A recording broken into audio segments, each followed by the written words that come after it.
Hello, good morning, everybody. Woo! It's Dr. Melva. I'm here again. Thank you so much for everybody that joined me. Wow, you guys really know how to show up. Great accountability. For those of you just joining me, it's another day. This is actually my day 2 of coming right back at you, looking for some accountability. I help breast cancer survivors live their most vibrant and healthiest lives post-cancer treatment. I do that through my online coaching programs and my Optimal Wellness Academy. And one of the reasons I got back on here is that I was helping a client the other day, and I realized that a lot of us as women, whether we've just finished treatment for cancer treatments, or we've been through some trauma in our life, or just being a woman, i.e.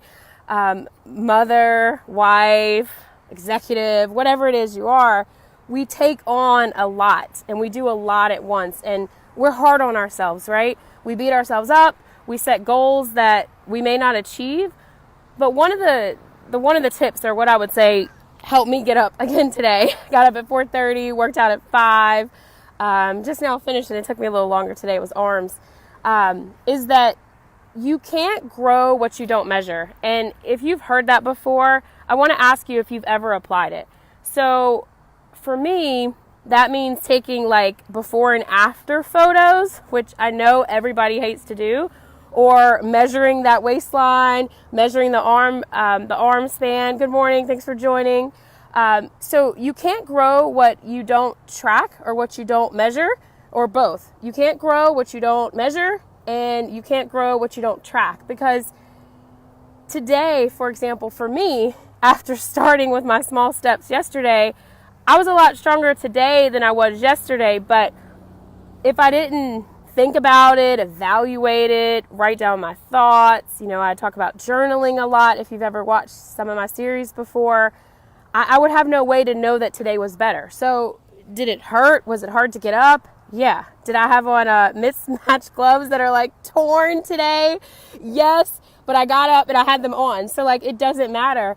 I know that I was able to get up. I started a habit. I'm working on a routine, and I'm out here. Okay. So I want you to do the same thing. And I know I'm helpful, encouraging a lot of you, and I appreciate the messages and texts.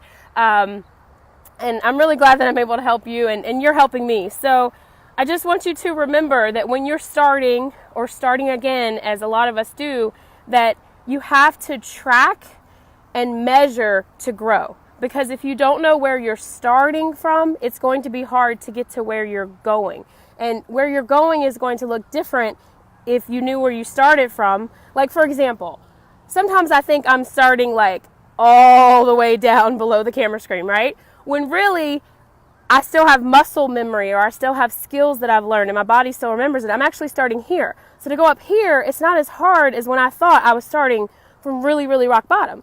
And then on the other hand, when I've started at rock bottom, and I have to go all the way up here, if I'm not measuring and tracking, it seems unattainable, overwhelming. You get anxiety and you just don't want to start. So I just want to encourage you to, whatever it is you're working on. If you just finished your treatment for breast cancer, like a lot of the women that I work with, and you're in that time in your life where you're like, well, what now? I'm not seeing the doctor all the time. I want to get back to my weight before this cancer ever came into my life. Or, what now? What am I eating? What am I putting in my body? That overwhelm. Just start small and start with what you know, and then measure it. Look a couple days from now, a week from now, and see how far you have gone.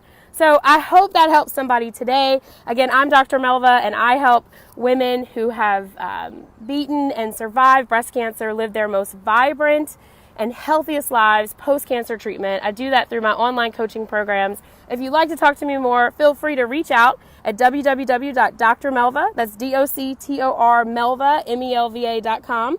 If anybody's live today, I'm happy to answer any questions. Hey, good morning, Adrian. Thanks for joining. Yes. So you understand that completely. And then I'd love to know, anybody who's watching or sharing, what your number one challenge is right now.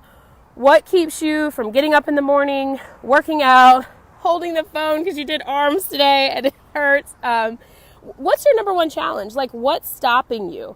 What's stopping you from measuring? What's stopping you from taking before and after photos, or writing your thoughts from where you are and where you want to be?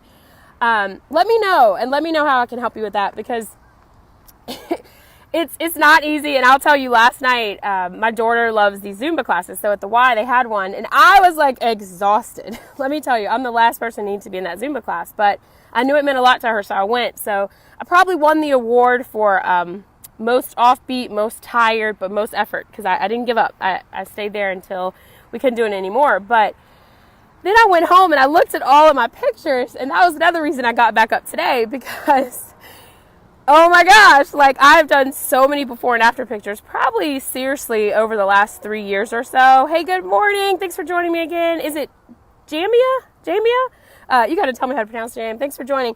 So I went back and looked at all of my before and after photos, and I involved my kids, which is probably traumatic, but they take my pictures, front, you should do side, and then back. You ladies, I know you know how to do the pictures, right? And then I always use like one of those picture frames to do the before and after. So I was looking through, and I'm starting like, I'm a little lower. I don't know what happened. I know what happened, but life gets in the way, right? Let's be honest, okay? A lot of things happen in life, a lot of stress, emotional eating. I've done series on these before if you've ever watched me. But anyway, it doesn't matter. I'm starting. I tracked my progress. I know what I'm working with.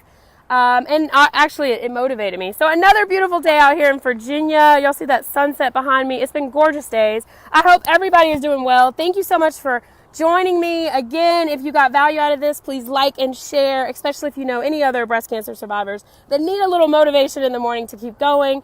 All right, Adrian says, my challenge is being consistent. Oh, I hear you, girl.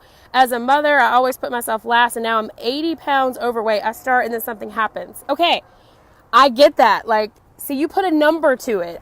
First of all, shout out to you for putting a number to it, because a lot of us don't want to. And two, you're right. As a mother, we always put ourselves last. So we got to work on that. And one way to work on that is to track it, write down, when you're putting yourself first or when you're not putting yourself first. And you can get that weight off. Just focus on being healthy and start small. Thank you so much for joining. I got to go.